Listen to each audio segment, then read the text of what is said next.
Desde 1997 se están aplicando en algunas zonas del mundo para extender eso que se ha dado en llamar la democracia y la libre empresa. Esa es la situación real. Pero como en esta historia, el elemento que ha actuado como ariete en ese momento final ha sido la extrema derecha. Y ha sido la extrema derecha ucraniana, porque si hay alguien despreciable en el mundo de la extrema derecha nazi, es la extrema derecha ucraniana. O sea, porque por la responsabilidad histórica de lo que ocurrió allí durante la Segunda Guerra Mundial, ¿no? Es algo que es sencillamente difícil de imaginar, ¿no? Pero cuando la extrema derecha ucraniana vuelve a patear las calles de Kiev, la hipótesis con la que algunos interpretamos los hechos es que algo se rompió en el alma eslava.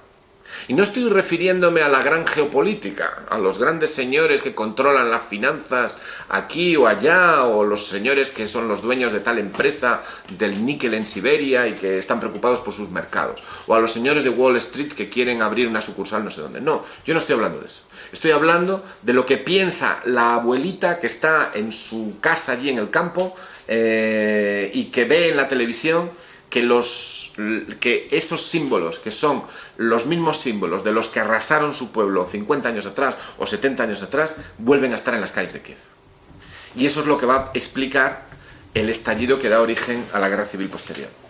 No es un problema entre prorrusos y pro-ucranianos, es un problema de otro tipo. Entonces la llama que estalla en el Donbass y que da origen a la guerra civil, porque lo que han tenido es una guerra civil, con participación e injerencia de países externos, ciertamente, es básicamente algo que se explica por el error de cálculo que comete el senador McCain y todo el grupo que él representa, cuando decide que para desbloquear la situación en Ucrania lo que hay que hacer es favorecer un golpe de Estado utilizando a la extrema derecha como instrumento necesario. Eso es un factor que tenemos que tener encima de la mesa presente para poder valorar qué es lo que ha pasado en Ucrania este año, y que es básicamente una guerra civil, y en la que los prejuicios tenemos que someterlos todos a control, porque si no, no vamos a entender nada. ¿Cuál es la situación en este momento? La situación en este momento es que... No sé qué hora es, por cierto. Son las 7 menos 10. La situación en este momento es que una parte del territorio ucraniano se ha independizado de hecho, es decir, los oblasts, que son como las provincias, de Donetsk y Lugansk han logrado consolidar un territorio autónomo. Lo que va a pasar después del golpe de Estado es que va a haber sublevaciones en muchísimas localidades de todo el país, fundamentalmente en el Yugoslavia, en el sureste de Ucrania, ¿no? Es decir, en las poblaciones... Se dice que son las poblaciones de habla rusa, pero por ejemplo es que en el Donbass hay gente de 150 nacionalidades distintas. El ruso funciona como el idioma puente, porque es el idioma que hablaban todos, pero había de todas las nacionalidades soviéticas y de montones de migrantes de todas partes del mundo, porque era una zona muy industrial. ¿Dónde se han producido las sublevaciones con éxito al golpe? Pues se han producido en las zonas más industriales, se han producido en las zonas con una cierta tradición del movimiento obrero, se han producido en las zonas ciertamente más cercanas a la frontera rusa y que habían tenido una historia más ligada a la resistencia antifascista. Esas son las zonas donde cuando sale la gente y no toma la plaza, toma el ayuntamiento, la comisaría, el parlamento, y lo toma todo. Entre otras cosas porque la policía no quiere intervenir. No quiere intervenir porque no quiere matar a su propia gente.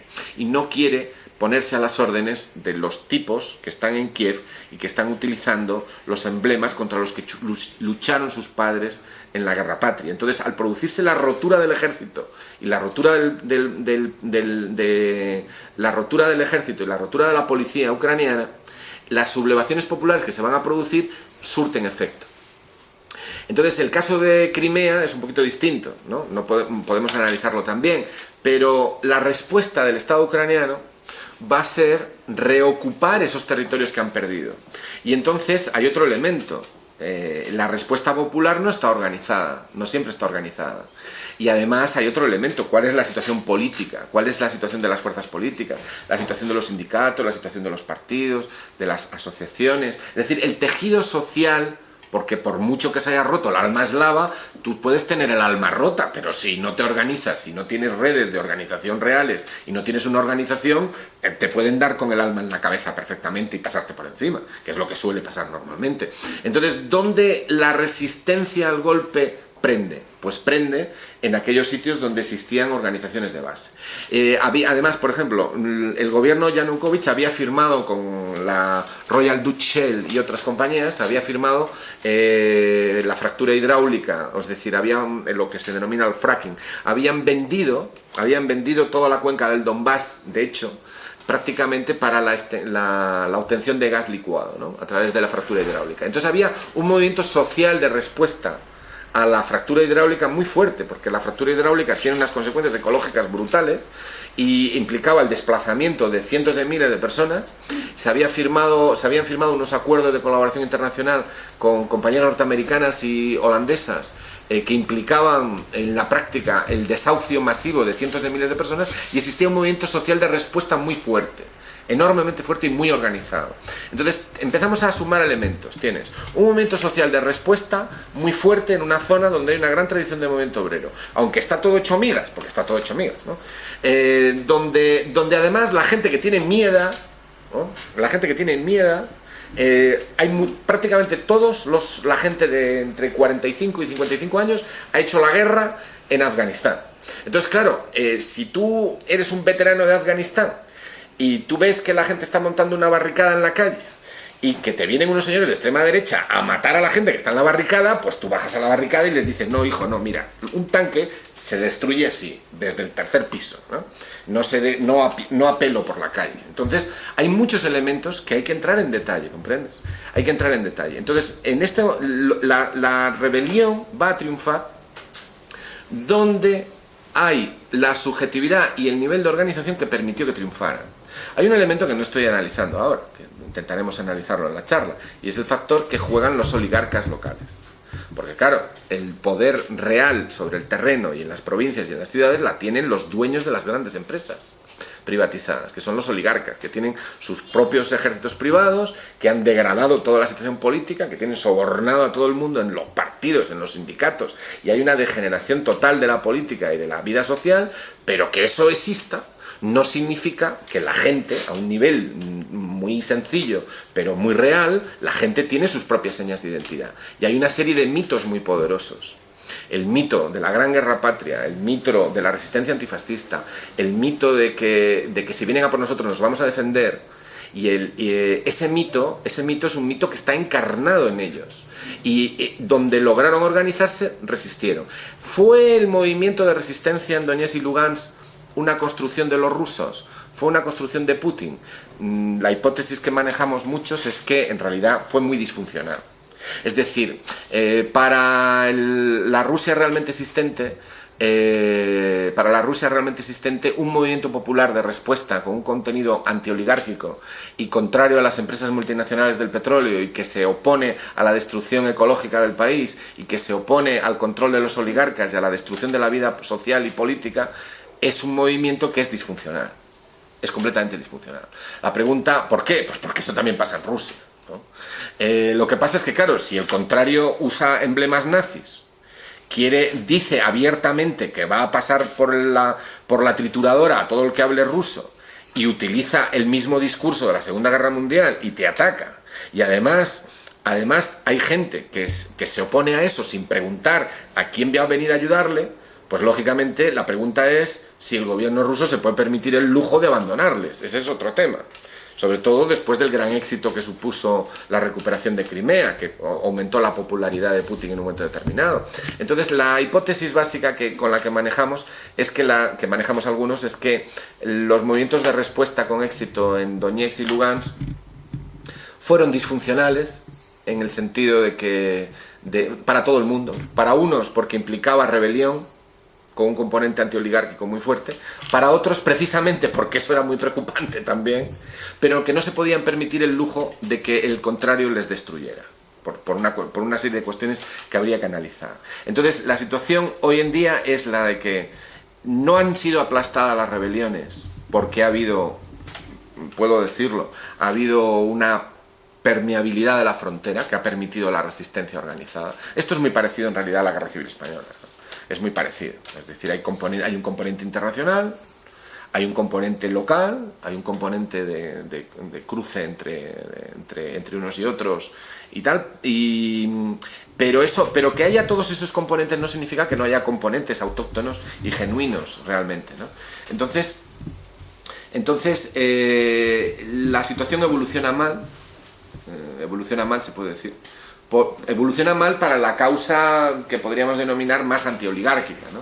Es decir, ahora hay una situación de hecho en la cual hay un alto el fuego motivado por una serie de circunstancias. La posibilidad de la derrota militar de Kiev fue real cuando a finales de agosto los intentos de aplastar militarmente a los rebeldes fracasaron y se produjo el desmoronamiento de la capacidad militar del gobierno de Kiev, y pareció durante un momento que los rebeldes iban a avanzar hasta la línea del Dnieper, con lo cual le habrían dado una viabilidad económica al territorio secesionado, de hecho, ¿no? Y fue Moscú el que paró el avance. O sea, de alguna manera, una actuación, vamos a utilizar un eufemismo, una actuación permisiva de cierta flexibilidad en la frontera ucraniano-rusa permitió la supervivencia de la rebelión, pero ese mismo factor ruso es el que impidió el triunfo de la rebelión. Porque si hubieran logrado avanzar hacia Zaporizhia, hacia Dnepropetrovsk o incluso hacia el sur de Kharkov, estaríamos hablando de que lo que habría caído es Kiev políticamente, ¿no? Pero claro, ahí ya viene el factor geoestratégico. Estamos hablando de una verdadera revolución. Es que eso habría supuesto una revolución. Aquí tenemos que entrar necesariamente a hablar quiénes son los actores sobre el terreno. O sea, quiénes son las fuerzas que combaten aquí. ¿Quién está combatiendo aquí? O sea, ¿cuáles son sus banderas? ¿Cuál es su discurso? ¿Son homogéneos? ¿Son muchos? ¿Son pocos? ¿Qué representan unos? ¿Qué representan otros? ¿Quién es este? ¿Quién el otro? ¿Quién compone esas fuerzas, ¿no? ¿Y qué representan? ¿Es simplemente, como nos dice la propaganda de unos o la propaganda de otros, un choque geopolítico? ¿Qué pintan aquí los oligarcas de unos y otros? ¿Hay oligarcas buenos y oligarcas malos o todos los oligarcas son malos? Bueno, pues esos son temas de detalle que hay que entrar a analizar. Ahora la situación es alto el fuego, muertos todos los días por culpa de los bombardeos, que están bloqueadas y con todas las infraestructuras destruidas. Tenemos a 6-7 millones de personas en una bolsa junto a la frontera rusa que han vivido en el último año una situación durísima, pero en la que se ha producido un movimiento de autoorganización muy notable, en el que se ha traducido en la existencia de unidades combatientes compuestas por voluntarios, donde ha participado muchísima gente, no porque se lo hayan dicho, sino porque lo veía imprescindible para la supervivencia de su propia gente. Eso es la situación. Tenemos una situación que socialmente y políticamente inquieta a todos los actores, que no se quiere porque no conviene. Nosotros ahora vivimos en el mundo posmoderno, en el mundo que ya ha declarado nulo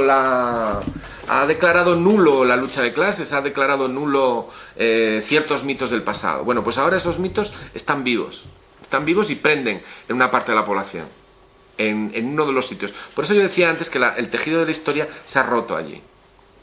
Esto significa que... ¿Qué perspectivas hay? ¿Qué perspectivas? ¿Qué va a pasar? Pues no sabemos qué va a pasar, no se puede decir. Yo soy muy pesimista respecto de la evolución de este asunto, pero podemos buscar indicadores. Si la Royal Dutch Shell consigue sus contratos, es que la cosa ha ido mal. Es decir, si al final acaban desplazando los buenos, los malos o los regulares, es decir, el que haya ganado y controle el territorio, si el que controla el territorio permite que desaucen a millones de personas y se haga la fractura hidráulica, instalen el fracking y se carguen la región donde viven millones de personas y los arrojen a la calle y a los caminos, entonces es un mal resultado. si los oligarcas que tuvieron que escapar de sus empresas privatizadas de mala manera y controlan ya han putrefactado el país y reducido la miseria a millones de personas, si esas personas siguen instalados sobre el terreno, recuperan el control de sus fábricas, o sea con unos o con otros, si esos vuelven a controlar el territorio de nuevo como lo hacían antes, entonces será un mal resultado. Da igual que lo controle Moscú, que lo controle Washington, que lo controle Berlín. Esos son los criterios que tenemos que utilizar. No si se va a producir una zona, lo que se llama una nueva Transnistria. Transnistria es una región que está entre Moldavia y Ucrania. Es entre la frontera moldava y el río Dniester. Hay una zona que no se independizó, que había una guarnición soviética. Es independiente. Es independiente. No la reconoce nadie. No la reconoce nadie, forma parte de eso que llaman los espacios olvidados de la Unión Soviética, ¿no? Es un territorio que tiene su propia autonomía de hecho, pero hay tropas rusas allí, que son los que controlan el asunto, ¿no? Entonces, esto sería como una gran Transnistria muy grande, con millones de personas, sobre muchísimo más territorio, y que además la Unión Europea tiene la responsabilidad innegable de haber utilizado a la extrema derecha para derribar un gobierno. Y si derribaron a un gobierno utilizando a la extrema derecha porque se oponía a unos acuerdos con la Unión Europea, tenemos que pensar en lo que dijo Barroso cuando amenazó con la caída de gobiernos democráticos en el sur de Europa si había oposición real política organizada a los planes de austeridad. Porque cuando se utiliza a los nazis para derribar gobiernos democráticos, por muy corruptos que sean, si se utiliza en un sitio se puede utilizar en otro. Y eso es lo que es realmente grave. O sea, lo que les ha pasado a los ucranianos, no voy a decir que pueda pasar en otros sitios, pero cuando supuestamente la Unión Europea no duda en apelar a la extrema derecha para derribar gobiernos, bueno, pues eso lo han tenido que hacer en Ucrania porque era necesario. ¿Qué ocurriría si fuera necesario en otro sitio? ¿Ante qué nos podemos enfrentar? En Ucrania sabemos que hubo respuesta popular, porque la historia del país es la que es, su tradición es la que es, y todas estas cosas. Pero en el resto del mundo posmoderno, donde tenemos a las multitudes indignadas que lo que quieren es recuperar el mundo perdido de las aspiraciones de sus padres, donde la memoria histórica tiene el grosor de un sello puesto de lado. ¿Qué tiene que ver eso con el mundo eslavo? Donde la memoria histórica está muy presente, la memoria histórica antifascista está muy presente. Aquí vamos, en absoluto se puede hablar de ciertas cosas en según qué ambientes. Consideran que ciertas cosas son del pasado, ¿no?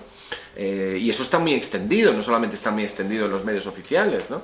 Es decir, la ideología dominante penetra. Nosotros somos un país donde el franquismo sociológico tiene que ser tenido en cuenta a la hora de diseñar políticas para conseguir mayorías. Lo de Podemos rechaza la identificación como izquierda porque son colegas de la profesión y saben perfectamente que el franquismo sociológico implica una serie de fracturas dominantes y que dominan el discurso. Entonces, afirmarse como una persona de izquierda, bueno, pues implica una serie de costes. Ahí es donde vienen las opciones